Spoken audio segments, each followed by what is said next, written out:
사도행전 17장 16절에서 34절입니다. 바울이 아덴에서 그들을 기다리다가 그 성에 우상이 가득한 것을 보고 마음에 격분하여 회당에서는 유대인과 경건한 사람들과 또 장터에서는 날마다 만나는 사람들과 변론하니 어떤 에피쿠로스와 스토아 철학자들도 바울과 쟁론할세 어떤 사람은 이르되 이 말쟁이가 무슨 말을 하고자 하느냐 하고 어떤 사람은 이르되 이방 신들을 전하는 사람인가 보다 하니 이는 바울이 예수와 부활을 전하기 때문이더라. 그를 붙들어 아레오바고로 가며 말하기를 내가 말하는 이 새로운 가르침이 무엇인지 우리가 알 수 있겠느냐.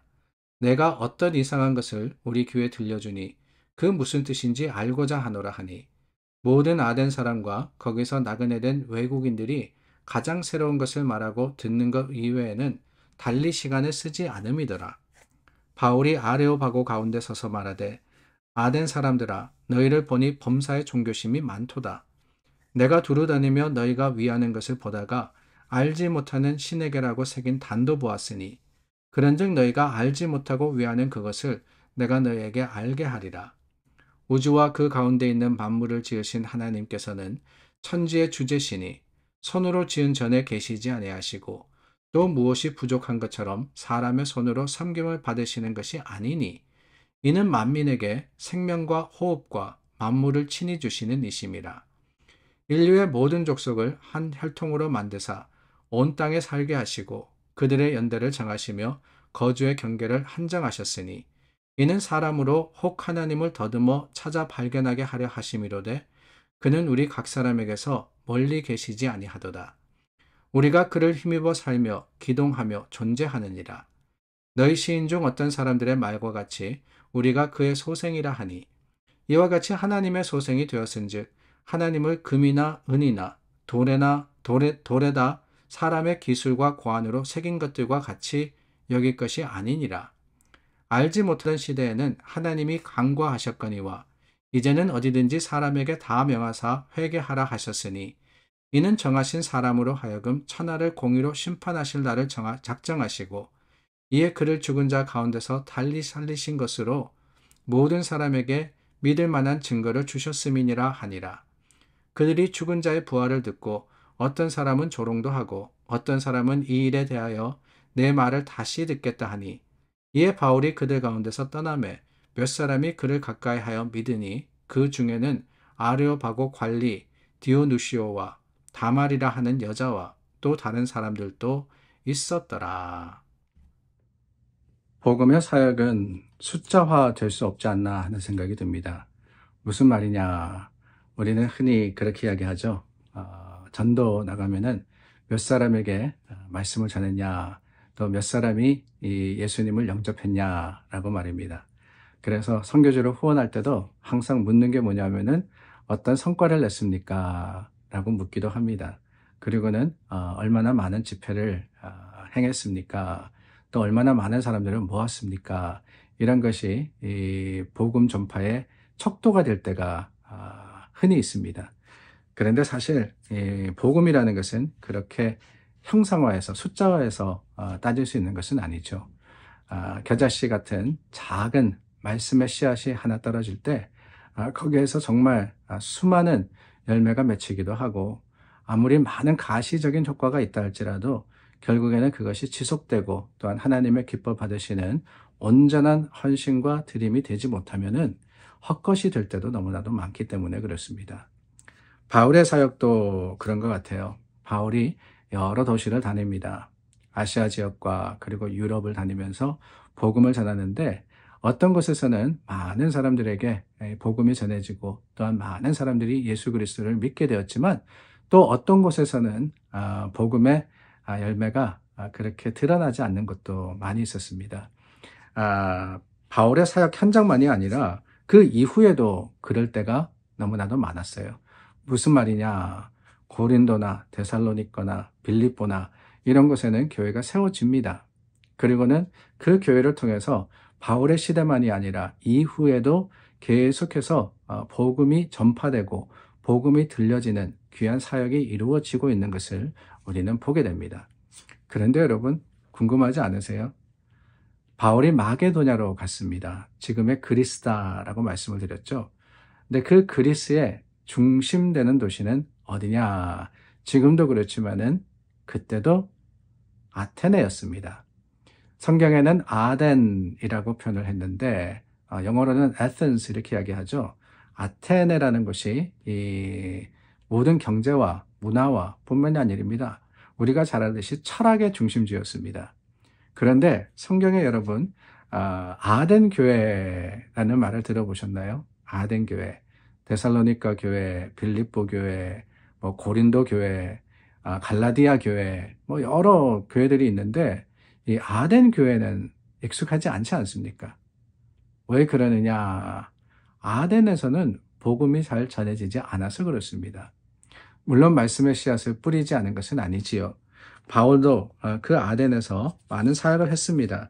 오늘 본문 전체가 다 아덴에서 일어난 일을 이야기를 하고 있지 않습니까? 반면에 그 앞에 나오는 베레아라 하는 곳에 복음의 사역은 10절부터 15절의 짧은 말씀에 기록되어 있습니다. 아덴이라는 것이 중심지다 보니까 그만큼 바울의 사역이 거기에 또 힘을 기울인 그런 곳이었다라는 것을 우리는 짐작해 볼 수 있는 거예요. 그런데 그 사역의 결론이 어떻게 하느냐? 물론 말씀드린 대로 우리가 조심해야 되는 것은 복음 사역의 결론이라고 이야기할 때 벌써 우리는 숫자, 아니 저도 그런 이야기 할 수밖에 없습니다. 그러나 그게 중요한 것은 아니지만 그래도 오늘 복음의 결국 그 복음 선포의 결론을 보면은 32절입니다. 그들이 죽은 자의 부활을 듣고 어떤 사람은 조롱도 하고 어떤 사람은 이 일에 대하여 내 말을 다시 듣겠다 하니 이에 바울이 그들 가운데서 떠나매 그랬습니다. 자, 이에라는 단어 우리가 나누었지만은 결론을 이야기하는 것이죠. 바울이 아덴을 떠납니다. 왜 그랬느냐? 사람들이 듣고는 조롱하고 아니 그 말씀을 받아들이기는커녕 다시 들어야 되겠다. 확인해야 되겠다. 내가 점검해 봐야 되겠다. 그랬다는 거예요. 그도 그럴 수밖에 없는 것이 먼저는 이 아덴이라는 곳이 철학의 도시였습니다. 그러다 보니까 사람들이 문화와 철학에 굉장히 발달된 모습으로서 예수 그리스도의 복음, 그러니까 예수님이 죽으셨다, 다시 사셨다는 이야기를 뭐로 받아들이느냐? 자신의 지식과 과학과 그리고 철학과 문화로 받아들이는 거예요. 그러니 믿어집니까? 복음은 여러분 지식으로 믿는 게 아니잖아요. 복음은 믿음으로 믿는 겁니다. 말이 좀 이상하지만은 믿음으로 믿는다.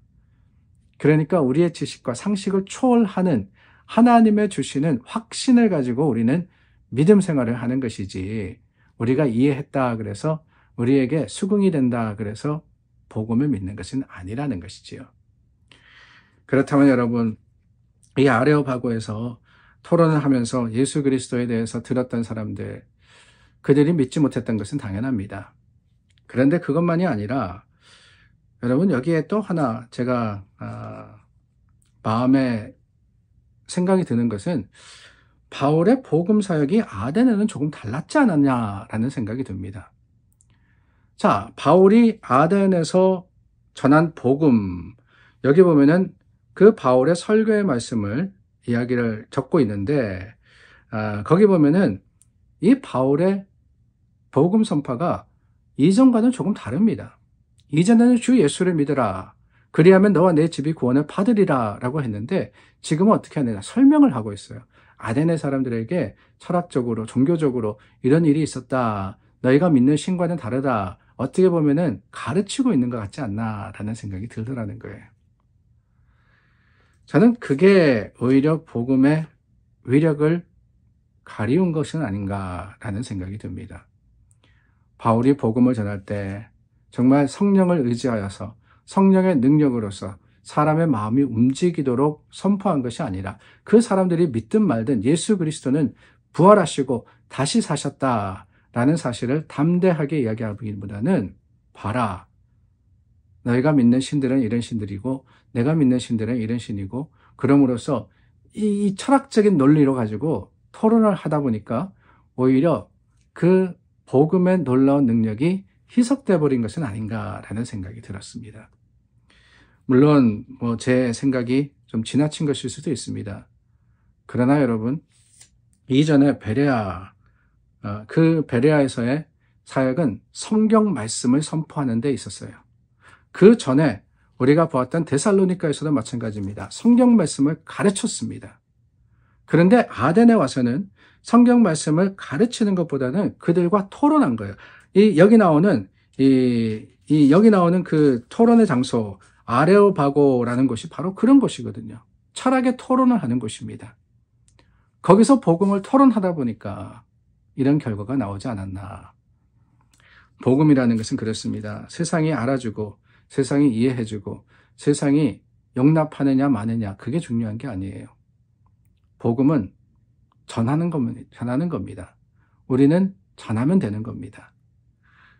그 믿음의 용기가 있는 곳에 하나님 말씀의 능력이 있음을 기억하고 오늘 저와 여러분 그 복음을 세상에 선포하는 자들이 될 수 있기를 예수님의 이름으로 축원합니다. 기도하겠습니다. 좋으신 하나님, 말씀에 대한 용기 가지고 세상이 받든 안 받든 여전히 뿌리 있는 자들이 되게 하여 주시옵소서.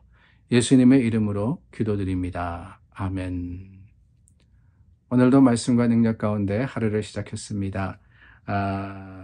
날씨가 좋아요. 우리 주일도 좋은 날씨 주시도록 기도하고 우리 주일에는 야외에서 예배를 드리니 꼭 참석하시기를 바랍니다. 기도하겠습니다.